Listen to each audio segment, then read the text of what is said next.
Shalom bien-aimés dans le Seigneur. Que Dieu abondamment vous bénisse en ce jour particulier. Nous allons aborder un thème important dans notre génération. C'est soit un modèle dans ta génération, soit un modèle dans ta génération. Nous allons lire ensemble dans le livre de 1 Timothée chapitre 4 verset 12. La Bible dit, Paul parle à son fils Timothée, que personne ne méprise ta jeunesse, sois pour les croyants un modèle en parole, en conduite, en amour et en foi et en pureté.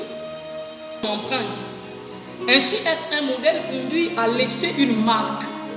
Lorsqu'on est un modèle dans la génération où nous sommes, il faut que nous puissions déposer notre marque vers ceux qui nous écoutent. Il faut être un modèle en parole. Timothée reçoit l'instruction de son père d'être un modèle en parole. Un chrétien veille sur son langage. Lorsqu'on est un modèle, on veille sur son langage. Les mots qu'il emploie ne sont plus ceux du monde. Si nous voulons être dans notre génération des modèles, nous devons veiller sur la qualité de notre langage. La qualité de notre langage. La vulgarité et les grossièretés. Les immoralités ne doivent plus sortir de la bouche d'un leader, ne doivent plus sortir de la bouche d'un modèle. Un modèle en amour. L'amour se transmet au travers de nos mots et de nos actions. Il faut avoir en qualité de modèle beaucoup d'amour. Beaucoup d'amour. Dans le livre de 1 Jean, au chapitre 3, à partir du verset 18, nous lisons la parole.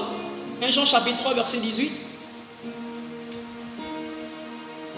Demeure-t-il, mes enfants, n'aimons pas en parole avec la langue, mais en œuvre et en vérité.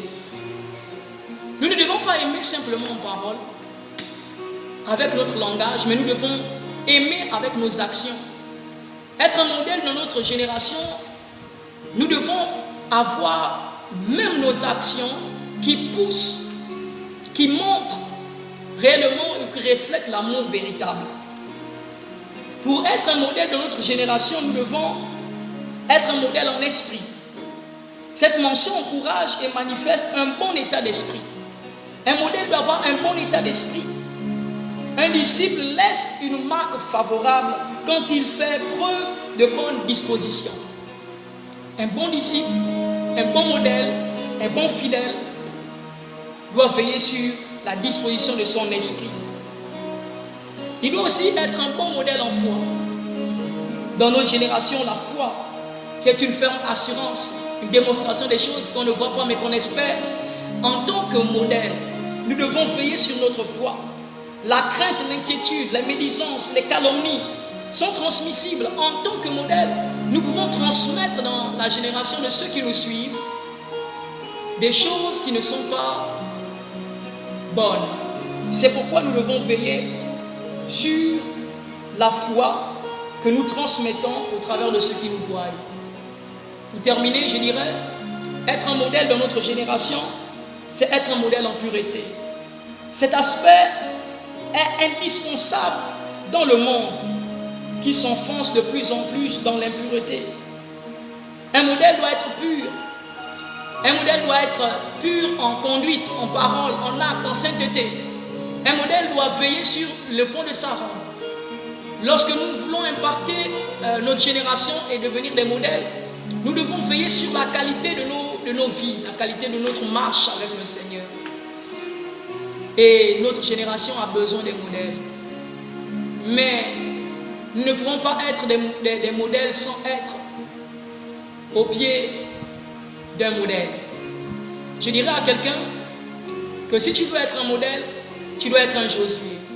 Être un Josué, c'est être patient à côté d'un Moïse.